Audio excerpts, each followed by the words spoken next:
চলে যাব ঢাকায়, আর একদিন আসি, ঈদের পরের দিনই ঢাকা রওনা দিচ্ছি। আর আমাদের ভাবি সে পিঠা মিঠা খাওয়াই আমাদেরকে একদম বিদায় করে দিচ্ছে। অনেকগুলা পিঠা বানাইছে, দেখেন কতগুলো পিঠা। সাজের পিঠা বলে না কি জানি, কি পিঠা? সাজের পিঠা। তো এই যে অনেক দিন পরে আসি, তো তাই অনেক আদর স্নেহ করে কষ্ট করে পিঠা বানাই খাওয়াইছে। কাল বানাইছে, আজ বানাইছে, কালকেও বানাইছে, আজকেও বানাইছে। যাক, তার কথা অনেক মনে পড়বে। তো ঠিক আছে, সবাই ভালো থাকবেন।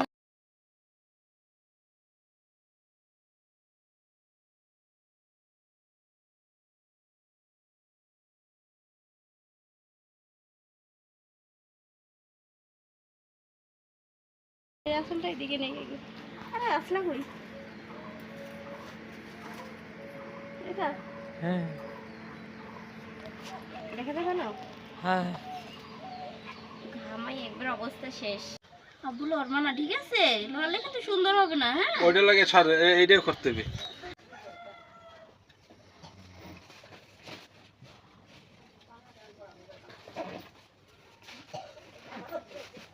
ব্যাগ গোছানো শেষ, চলে যাচ্ছি ঢাকার উদ্দেশ্যে রওনা দিয়ে।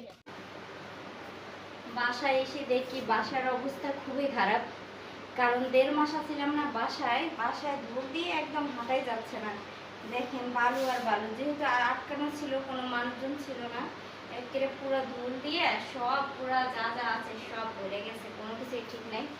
এখন এগুলো আমার পরিষ্কার করতে 12টা বেজে যাবে। একদম একটা ঘরে মানুষ না থাকলে সে ঘরের অবস্থাই ঠিক থাকে না, 12টা বেজে যায়। এখন গাড়ি দিয়ে আসছি, এতটাই ক্লান্ত, এখন ঘর পরিষ্কার করবো না খাবো না কি করবো, মানে কোনো। আরে আল্লাহ, কাপড়ও ধুতে হবে, কতগুলা কাপড় ধুইতে হবে। যে জায়গায় হাত দেই সে জায়গায় শুধু ধুলা আর ধুলা। কত যে ধুলা পড়ছে, এত ধুলা পড়ছে কিভাবে আল্লাহই জানে। আমার ছেলে এসে তো শুয়ে পড়ছে, বিছানা বালিশের অবস্থা একদম নাজেহাল। এখন কোনটা থেকে কোনটা করব, এর মধ্যে রান্নাও করা লাগবে, এই অবস্থা।